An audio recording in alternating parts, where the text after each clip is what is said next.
So I'm here with Torsten Ruether, writer and director of Uppercut and the labor hawking as well. I was talking with Louis about this other day. There's this Uppercut and then oh shoot, what was the other one? The Uppercut, the still version. I guess she said still version was something different, not quite a full on different movie. But getting kind of a second bite of the apple from labor hawking to uppercut, what was some of the pros and cons of that? Um, we had, this thing was something which came up to us like something like a gift because we presented Leberhaken as a festival opener here in Germany with a big film festival. And then the American people who were attending the festival as well were telling us we have to do this movie again because it was so interesting and it would attract the American audiences. And so we had this very intense chamber play movie with two people, which we shot 110 minutes, which we shot in 3 days. So we had a very, very interesting way of bringing this to life. And then, yeah, when we came over the big water, we had the idea to make this something like a transatlantic American European initiative.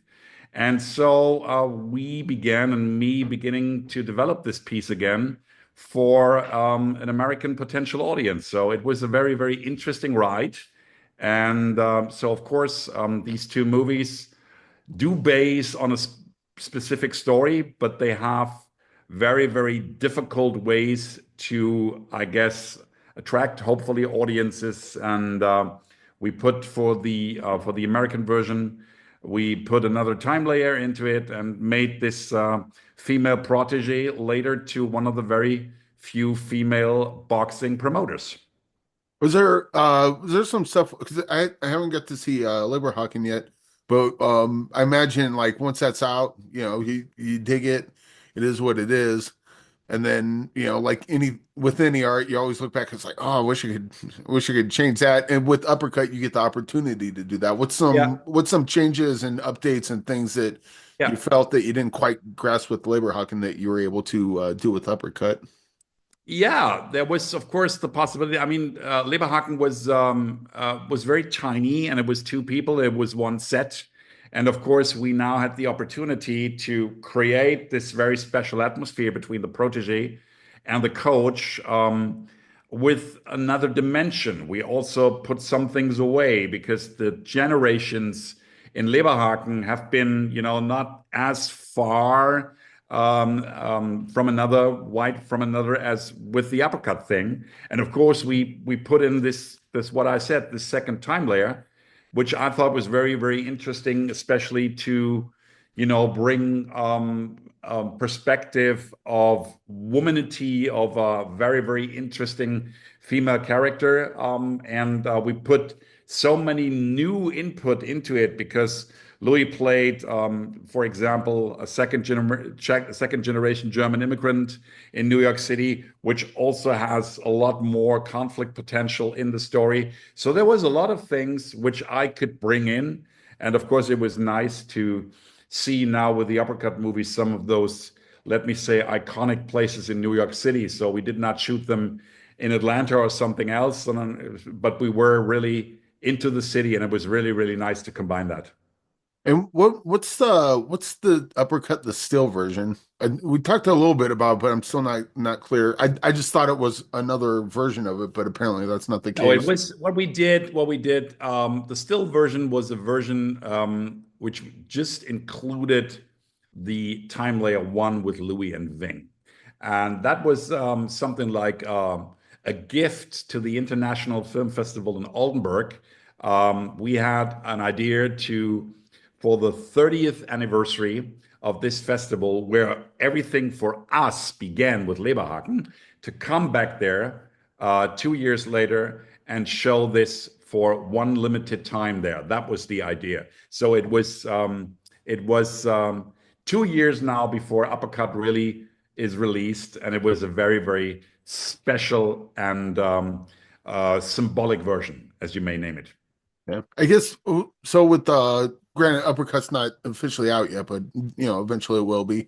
But the whole thing with physical media is not so much a thing, not as ubiquitous as it was anyway. But I think Uppercut and Labor Hawking and even Uppercut the still version is kind of begging for a box set, I think. Is there any sort of hope for that, or do you not know, too early to tell? It's too early. So let's see how this performs. I mean, you have seen there is a really interesting time space between the two layers. So there's 8 years between those two story lines, story layers. So I, of course, could imagine, to tell a story which could fill those 8 years. There's a lot of potential and a lot of possibilities. And it was very, very cool to talk to Ving about that. And everybody is curious what is next on these two characters. And what's it like working with Louis? Because most people they'll work with an actor, but the two of you had the opportunity to really delve. I mean, she's got different names for the characters, but I imagine that there's similarities between them. And the two of you probably got a real great opportunity to really dig deep with each other, both in Labor Hawking and then with doing this, and just kind of going even further with that. Yeah, I mean, it was a very, very interesting momentum when I wrote the new script, when I wrote the American script, to listen to her in terms of the situation young women these days are in. So this is something which I appreciate a lot because there's so many issues, there's so many, and this is the movie, the boxing thing, as you see it in the picture, is something like a platform where you can, bring all these different problems, where you can bring all these different life situations to life. And she told me a lot about that, and she was so much interested, to evaluate this character. The character in Leberhaken is called Steph. This one is called Toni. And the perspective, her loving the United States and loving to work there, was a great opportunity to bring that into the character, being, as I said, something like a second generation German immigrant there. And so I was able to put all these aspects in that part, to tell uh, things on a relationship with Darius, but also to tell things on a privileged chick in New York City, which is not, or which feels, or who feels not to be seen enough. So there's a lot of momentums which she actually brought into that new script, and which she felt to be very important. And then were you able to bring any of the same crew, any behind the scenes crew from Labor Hawking to No. Uppercut? No, we were the only Germans, actually. Me and Louis were the only Germans on the team. Everything else was fantastic excellence from Los Angeles and New York City. So it was really something like a transatlantic collaboration. And I was lucky enough to share this experience with so many great artists in front of behind the camera. That was such a blessing to me. I can tell you that these guys were just mind blowing, and that was very, very important because it's when you have such a giant as Ving Rhames on set, things have to work out very smoothly, and that was just a fantastic, really fantastic experience. Yeah. And again, Louis in this was great. And have you guys talked about possibly working on anything or just throwing around ideas of stuff you'd like to work on in the future? Yeah, definitely. So we will be in Los Angeles, I guess, starting on Tuesday. There's actually a wonderful script she wrote with a friend of hers, which I like very much, which is on a crew of on a four girls crew in Berlin. Which, I mean, the American people like Berlin a lot, so we have the idea to, yeah, let's see how we can settle that.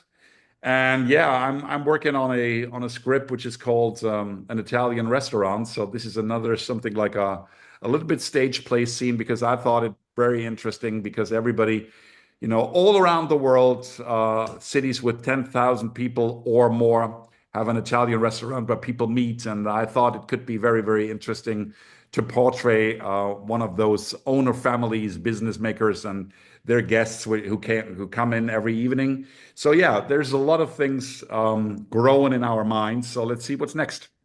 Awesome. And I guess was there any going from labor hawking to uppercut, was there any sort of new tools you got to put on your belt, so to speak? Kind of being able to being able to do this again. It's like, okay, now I know how to do this a little better. And I wish I mean, obviously you grow in your art, but what are some specific things that you've learned just kind of going through this process again? I mean, the experience to do such a full feature, first time with an American crew and people like Finn Palmer or Peter Jen as first assistant directors was just mind blowing. And, the way these guys handle wishes of a director that was totally new to me. You know what I mean? So I could describe my feelings in terms of directing the actors, in terms of light, in terms of rhythm, in terms of colors, in terms of everything, and how these guys were able to fulfill my wishes sometimes within 10 to 15 minutes. That was totally new to me, and I'm really happy that I know now that descriptions from me as a director can be fulfilled in such a way. It was just something, every evening of the shooting, I was sitting in my chair and was saying it was just mind blowing to me how this worked out. So it was an experience, one of a kind, which I definitely don't want to miss, and which I'm definitely keen on doing again. What can you give me an example of kind of what you're talking about there as far as like the thing you say in Yeah, the for they're on the example, ball with? how specific camera operators do I'm always working with a very special momentum because I let the camera guys follow the actors and not the other way around. That was because these guys always work handheld and we do very, very long takes, 6 minutes, sometimes even, 10 minutes, because this is something which is because I like, for example, once actors do improvise when they feel like they could improvise, because I feel it's very fresh then and very dynamic.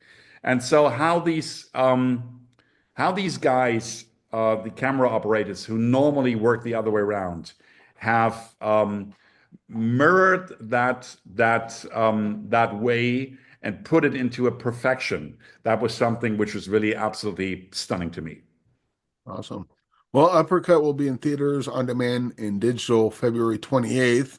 So congratulations there. And I guess just leave you with getting a movie recommendation from you. A movie that's kind of either personal to you or you feel is underseen, like this one's really good and no one talks about it. Oh, everybody talked about the holdovers, but it's still fabulous. It's Alexander Payne is still somebody who always makes me, and I think we should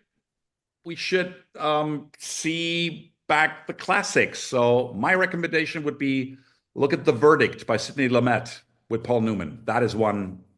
It's very, very precious to look again. I would even take you one further. Grab anything by Sidney Lumet, watch it. Yeah, It's good. yeah, yeah, yeah. It's What what is about his style that because I mean I've talked to death about Sidney Lumet, but what's it about his style that kind of jives with you? alongside Sidney Lumet, or what do you mean? Oh, just Sidney Lumet movies in general, but specifically The Verdict since that's the one you called out. Yeah, I mean, Lumet is one of those guys who was able to establish a kind of dialogue shooting and a kind of actors working together and actors bringing together with always some specific momentum of mystery. And that is something which I really, when I saw Newman again with Verdict, coming together with this very special case. And it's not, it's also the rhythm which I love so much. It's the intensity, and it's the direct way to cover faces and to see them grow within a story. And I guess that has, that is, to me, mind blowing and a masterpiece all the time. All right. Well, Torsten, thank you for joining me, and congratulations on Uppercut. And hope wish you all the success. It's a cool movie. Thank you.